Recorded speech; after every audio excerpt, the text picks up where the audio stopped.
Hey guys, welcome to day 2 of your beginner boot camp.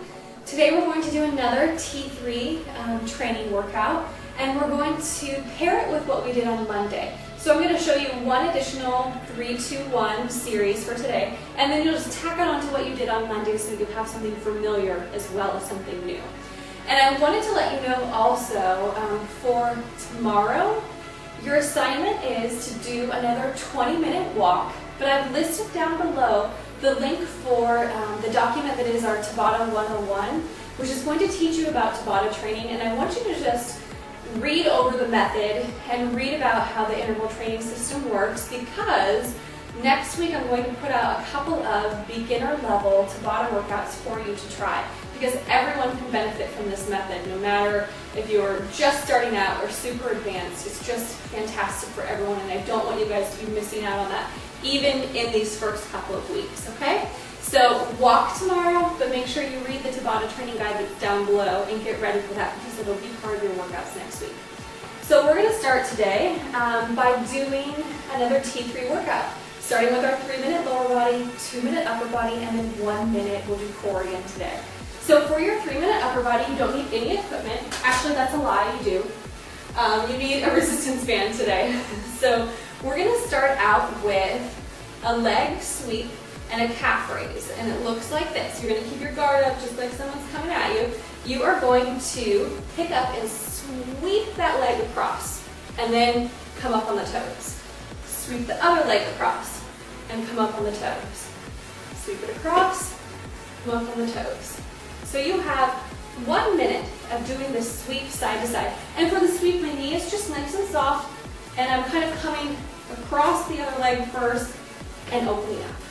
So it's just coming across. You're a rockette today. Channel your inner rockette and get that fan kick going. So you have 1 minute there. At the end of that minute, what I want you to do is grab, you can grab a box, you can flip a pot or pan upside down, put it in front of you. You just need something with a little bit of height, and for a minute, you're just going to, as fast as you can, tap the top. Okay, if you are comfortable with jumping, you can do a little jump, but if not, just as quick as you can. So 1 minute there, okay? At the end of that minute, you're going to grab your resistance band. We're going to step over it.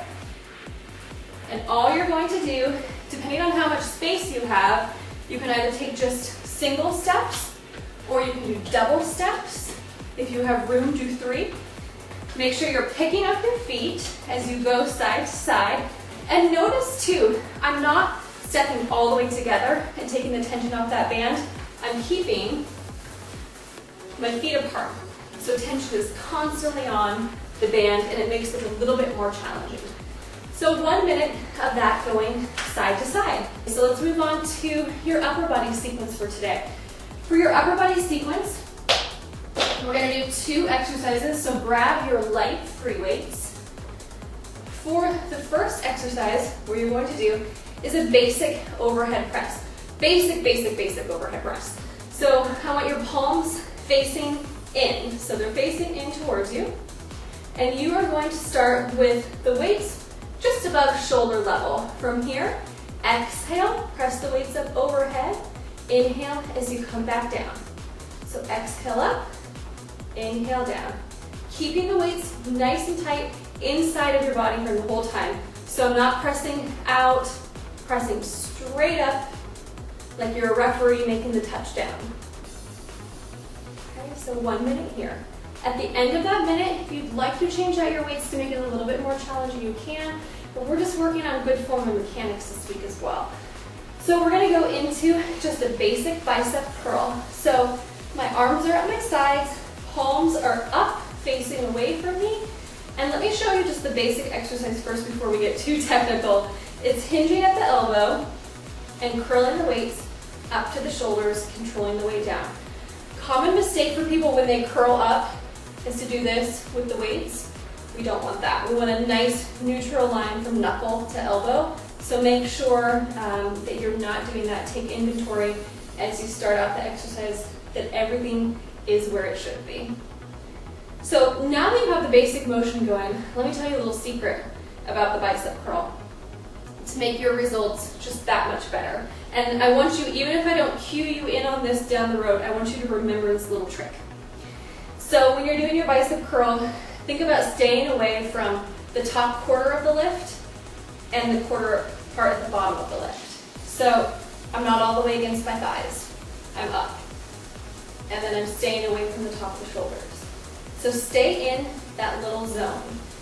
That puts constant pressure on the bicep, because if you take one arm and do the movement, place your other hand on your bicep, when you're all the way down against your thigh, there's nothing happening here. It's jello. When you're all the way up, it's jello. But if you stay in that little contraction, it's good stuff. It's where the magic happens. So you want to stay in that zone, okay? So that's your 2-minute upper body segment. You have that nice overhead press for 1 minute, and then we're going to take it down and out of the shoulders, focus on the biceps, and hit that bicep curl. So for your last interval, we're going to do your core segment, and we're going to do standing core today. This one, I don't have any other name to call it, but tree in the wind. You'll see why in just a second. So what you're going to do is a little strange, but you're going to bring the heels of your feet together. Toes are out. Tuck the hips underneath. You're going to bring your arms up above your head, fingertips together. And what you're going to do is tip side to side. So as I tip to the left, I'm pushing my hips out to the right. As I tip to the right, I'm pushing my hips out to the left. And you'll notice I'm not coming across with the shoulder. The chest and the shoulders stay really open, and we're just tipping side to side. This is another one of those exercises where you do it for a few seconds and you wonder, why is she having me do this? And then the next day, you touch right here and realize, oh, okay, I get it. So that's your T3 workout for today. All of the details are down below. And then again, we'll combine it with what we did on Monday to give you a really well-rounded session. And sorry for being so out of breath. I have the flu, so I've just really not been feeling well this week, and today is kind of the worst. So enjoy your workout. Let me know if you guys have any questions, and I'll see you on Friday for the last workout of this week's beginner series.